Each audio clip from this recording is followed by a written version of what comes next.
नमस्कार, मैं राहुल कठेरिया। दिल्ली का विधानसभा का चुनाव अपने अंतिम चरण में पीक पर है।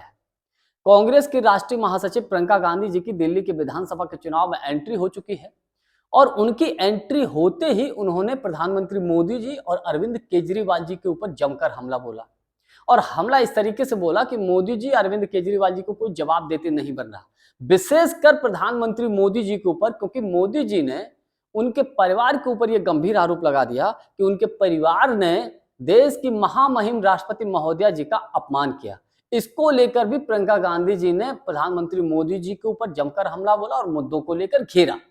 तो आखिर पूरा मामला क्या है, हम इसको समझें, लेकिन उससे पहले यदि आपने अभी तक हमारे चैनल को सब्सक्राइब नहीं किया तो सब्सक्राइब जरूर कर लीजिए और घंटी के बटन को जरूर दबा दीजिए।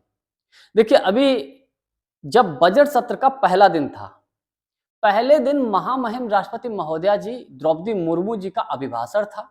उसके बाद संसद के बाहर सोनिया गांधी जी, राहुल गांधी जी और प्रियंका गांधी जी तीनों ही लोग आपस में चर्चा कर रहे थे। बगल में उनके मीडिया के लोग खड़े थे।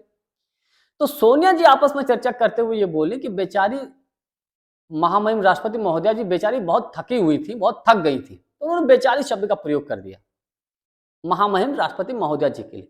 देखिए, बेचारी शब्द कोई गलत नहीं होता, बेचारा या बेचारी। हम किसी के प्रति जब सहानुभूति जताते हैं तो बेचारा या बेचारी शब्द का प्रयोग करते हैं। तो वही शब्द उन्होंने बोला।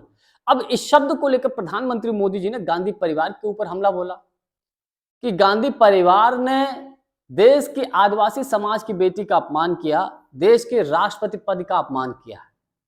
उसके बाद मोर्चा संभाला प्रियंका गांधी जी ने। प्रियंका गांधी जी ने प्रधानमंत्री मोदी जी के ऊपर जमकर हमला बोला। उन्होंने कहा उनका इस तरीके का कोई इरादा नहीं था, वो इतनी उम्र की हैं और इतने बड़े पद पर बैठे हैं, हम सब लोग उनका सम्मान करते हैं। और उल्टे उन्होंने प्रियंका गांधी जी ने प्रधानमंत्री मोदी जी के ऊपर जमकर हमला बोल दिया। उन्होंने कहा कि अभी उन्होंने एक मुद्दे पर घेरा। उन्होंने कहा कि देखिए, दुनिया में दो तरीके के लोग होते हैं। एक तरीके के वो लोग होते हैं जो काम कुछ नहीं करते हैं, बातें बहुत बड़ी बड़ी करते हैं, और एक वो लोग होते हैं जो काम चुपचाप करते हैं, खूब सारा करते हैं, लेकिन हवाबाजी बातें नहीं करते हैं। और मोदी जी और अरविंद केजरीवाल जी ये दोनों ही वही लोग हैं जो काम कुछ नहीं करते हैं, बातें बहुत करते हैं। और उन्होंने भारतीय जनता पार्टी के ऊपर हमला बोलते हुए कहा कि अभी मैं जब रास्ते में आ रही थी तो एक जगह एक वाहन पर 500 रुपए में सिलेंडर देने की भाजपा की तरफ से बात कही गई। तो उन्होंने कहा कि आखिर फिर आप इतने साल से ये 1100 रुपए का, 1000 रुपए का, 900 रुपए का सिलेंडर क्यों दे रहे थे भाई? आपने अभी तक 500 का क्यों नहीं दिया? अब आप 500 देने की बात कर रहे हो। यानी कि आप लोग देश की जनता से झूठ बोल रहे हो, यानी कि वोटों का सौदा हो रहा है। प्रियंका गांधी जी ने सीधा सीधा हमला बोला। उन्होंने कहा ये वोटों का सौदा कर रहे हैं मोदी जी।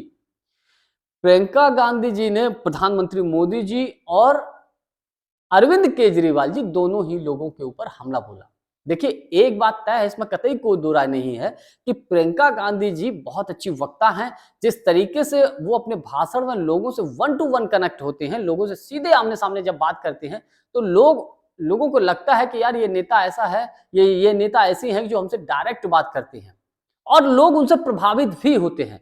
तो उनका असर होता है उनके भाषणों में, इसमें कतई कोई दो राय नहीं है। चाहे आप कर्नाटक का विधानसभा का चुनाव ले लें, चाहे हिमाचल का विधानसभा का चुनाव ले लें, हरियाणा के ले लें, भले ही सरकार न बनी हो, लेकिन प्रियंका गांधी जी के जब कार्यक्रम होते हैं तो हजारों हजारों लाखों की भीड़ उमड़ती है। तो प्रियंका गांधी जी के भाषण से और जिस तरीके से उन्होंने प्रधानमंत्री मोदी जी और अरविंद केजरीवाल जी के ऊपर हमला बोला, उससे कहीं ना कहीं ये दोनों ही नेता बैकफुट पर है।